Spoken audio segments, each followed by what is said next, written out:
నమస్తే, welcome to Andhraprabha.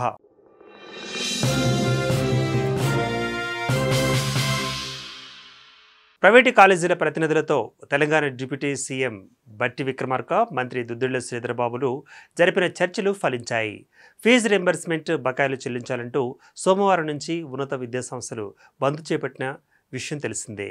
Fee reimbursement బకాయిలు చెల్లించాలంటూ ఇవాల్టి నుంచి ఉన్నత విద్యాసంస్థలు బంద్ చేపట్టాయి. దీంతో తెలంగాణ సీఎం రేవంత్ రెడ్డి మంత్రులతో భేటీ అయ్యారు. ప్రైవేటు కళాశాలల యాజమాన్యాల తీరుపై ఆయన అసంతృప్తి వ్యక్తం చేశారు. ఆ తర్వాత సమస్య పరిష్కారంపై మంత్రులకు దిశానిర్దేశం చేశారు. అనంతరం ప్రైవేట్ ఇంజనీరింగ్ కళాశాలల యాజమాన్యాలతో మంత్రులు సమావేశం అయ్యారు. ఈ మేరకు ప్రైవేటు కళాశాలల యాజమాన్యాలతో చర్చలు సానుకూలంగా ముగిసినట్లు ఉప ముఖ్యమంత్రి భట్టి తెలియజేశారు. బంద్ విరమణకు ప్రైవేటు కాలేజీలు అంగీకరించినట్లు ఆయన పేర్కొన్నారు. ఇక మంగళవారం నుంచి కళాశాలలు యథావిధిగా తెరుచుకున్నట్లు తెలిపారు. అయితే ఈ వారంలో 600 కోట్లు, దీపావళికి మరో 600 కోట్ల నిధులు ఫీజు రీయింబర్స్మెంట్ క్రింద విడుదల చేసేందుకు కాంగ్రెస్ సర్కార్ హామీ ఇచ్చినట్లు డిప్యూటీ సీఎం పేర్కొన్నారు. ఈ సమావేశానికి ఉన్నతాధికారులు, విద్యాసంస్థల ప్రతినిధులు హాజరయ్యారు.